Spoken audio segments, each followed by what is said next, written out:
Hey everybody, it's been a while, I think, since I've been in front of the camera. It's just, busy, lots of stuff going on. Also, it's getting a lot warmer, so that's fun. I actually meant to make a video like this about a week ago, but just things got away from me. So, last weekend I was at Five Points Fest in Brooklyn with Diana, and it was my first time ever attending. She was selling her work for the second year in a row, so she was used to it, but I came along to help for the first day, and it was amazing. There was so much amazing stuff there, and I spent way too much money, and then I spent even more way too much money on top of that, but I just couldn't help myself. Case in point, some of you may recall the Mecha Boy 3D, which I did a video on a while back, and I'll link to it up there. And yeah, this is from a guy called David A. White, and I'm blanking on the name of the designer who came up with the look of this. I will include it at the bottom there so you can read that. But yeah, it was a collaboration between two artists. David A. White handled the physical production side of it because he does a lot of 3D printing and figure construction, and this thing is great. And he had a table there at DesignerCon, and I just couldn't help myself. I'd actually been contemplating getting some of his stuff for a long time, in addition to the Mecha Boy 3D, and when I saw everything on the table, it was like, okay, it's larger than I expected it to be. I don't have to worry about paying for shipping or waiting for production times or all that. I can just buy it right there. So I kind of went a little bit overboard, and then somehow managed to go overboard after going overboard. So to start with, I got the Mechanauts Brawler, which is just a neat-looking robot thing that's quite articulated, has little wheelie feet, and a couple of different hand options. I'm just going with the open hands for ease of use, and then little flip-up cannons that you can adjust. It's very, very cool. And this guy is a lot of fun. I was messing around with him at the table before going back for more stuff.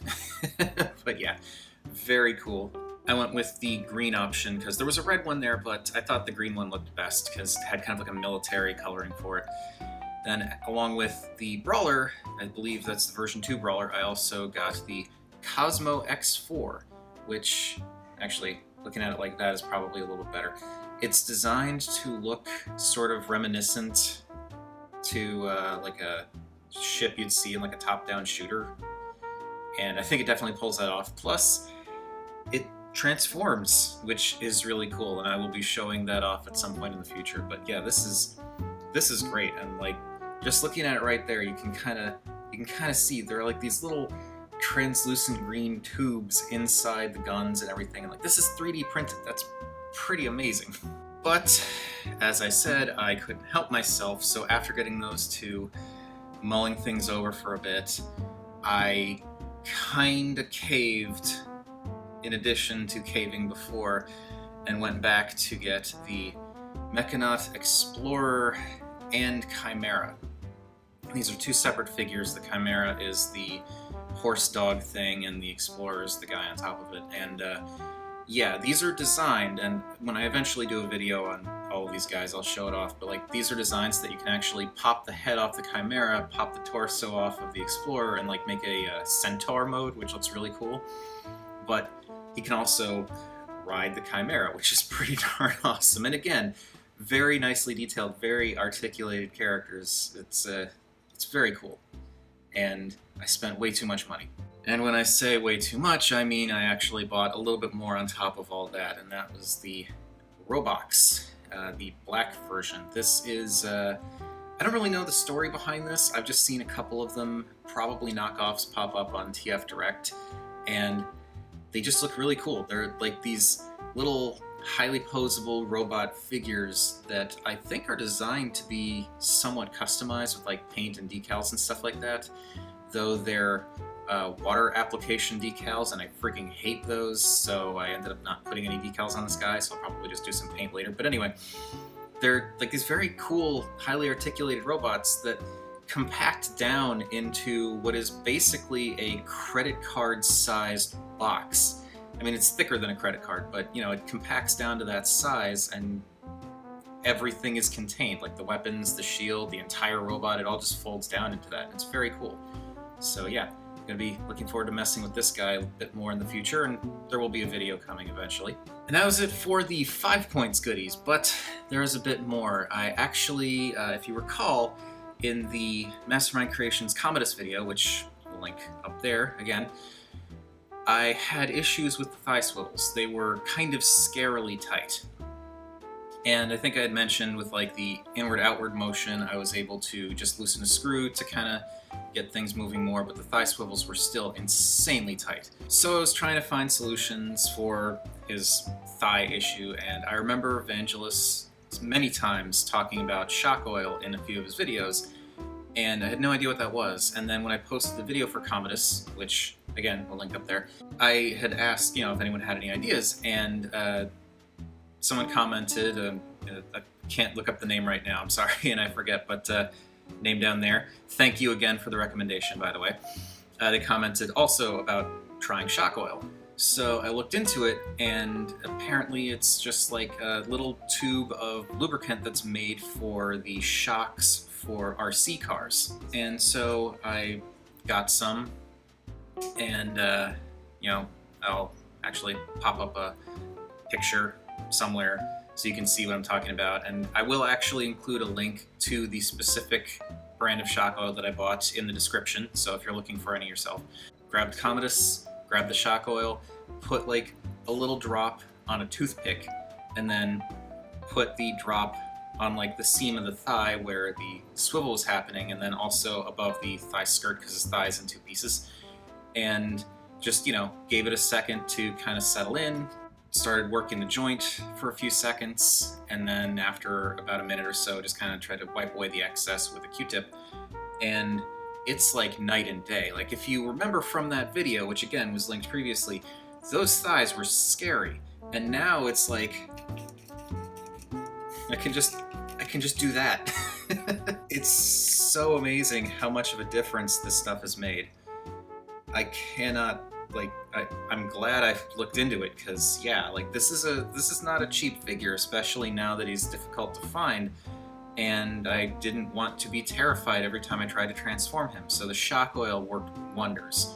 It was fantastic, and again, it only took a few drops. Now just a couple other things to mention, and then I will get out of your hair.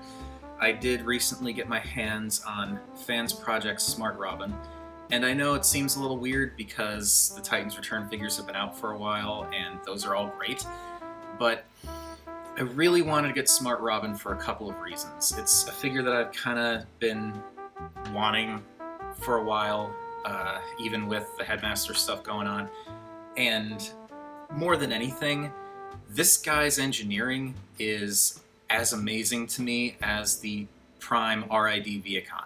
I'm so enamored with Smart Robin, in fact, that I'm seriously considering getting most of the other Fans Project Headmasters, minus their highbrow, because no thank you. But yeah, I'm currently kind of enamored with the Fans Project Headmasters, even though we've already got official Headmasters again, because I just really like the engineering on these guys, and I'm surprised that they're actually a little bit bigger than I expected. Like, when I was getting Smart Robin, I was expecting him to be maybe about like that tall.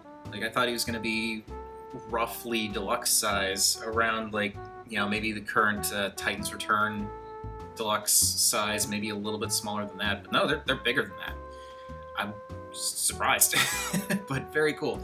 So I'm looking forward to that. And the last thing that I want to talk about, because I have spent way too much money at 5 points, and because I have spent way too much money in general, and because I'm still trying to find a side job to do, because it's surprisingly difficult to find things that apply that I could actually do that aren't like other full-time jobs, then also have them actually respond to you in any capacity and not make passive-aggressive comments on Twitter about how they're not getting qualified applicants even though I'm beyond qualified for what they were looking for. I might still be a little upset about that. But anyway, because of all this, I'm selling more stuff on eBay. Some of you may have already seen it if you follow me on Twitter, Mastodon, or Instagram. I did share the link in a few instances, but yeah, I'm selling more stuff, and in a lot of cases it's stuff I don't necessarily want to sell, but it's gotten to the point where I'm trying to decide what am I willing to sacrifice in order to hang on to other stuff, and that's kind of how I've been approaching it. So yeah, if you're in the market for more toys, I say feel free to take a look. I'm gonna include the link at the bottom in the description, as usual. Desperation does funny things to a person. I've actually been contemplating selling one or two of the combiners up there. I've actually already sold Volcanicus. I also might be influenced into saying goodbye to one or two more combiners because there's something very large that's going to be showing up today that will have to go up there, and there may not be room for one or two of these combiners once it gets up there. I'll leave that as a surprise. What? Oh, also, Orden's not going anywhere either. I sold off Orden once and I regretted it immediately. I'm not making that mistake again, so don't y'all get any ideas about Orden. No obligation for anybody. You know, if you're interested in anything, feel free to buy. If nothing tickles your fancy, that's fine. If you want something but can't afford it right now, I totally understand. If you need to wait, you know, it's fine. No problems. Just wanted to let you know that there is more stuff up there and that I'm being wishy-washy about some of it because you're not helping. And I'm just being wishy-washy about it. Oh, one other thing though. Sorry, I keep saying one other thing. This is like an Apple presentation. But for anyone who follows me on Twitter or Instagram or Mastodon, you may have seen this, but I finally got my hands on my one true Grail figure. Commodus was definitely in there with like the want it, but haven't been able to find it category, as well as Mastermind Creations Titanica. I still want to get Titanica, even though I already have that canvas. But there's one figure that was the big, like, I desperately want this thing, and I need to find it, but it's impossible to find. Nobody's selling it at conventions or online that I could see, and I lucked out, managed to get one, and that is Web Diver Wyverion. I finally got Wyverion. Oh, this makes me so happy. And I will be doing a video on him. I'm thinking I might actually save him for the 300th video. 300th figure study video, I should say, because I think I'm past 300 at this point. But yeah, I finally got Wyverion. But Astrid's not happy. Well, okay. So that's going to do it. I've gone on long enough. I'm going to let you all get back to your lives. Thank you, everybody, for watching and sticking with me to the end here, because it has been a long, rambly one. And I will see you all next time.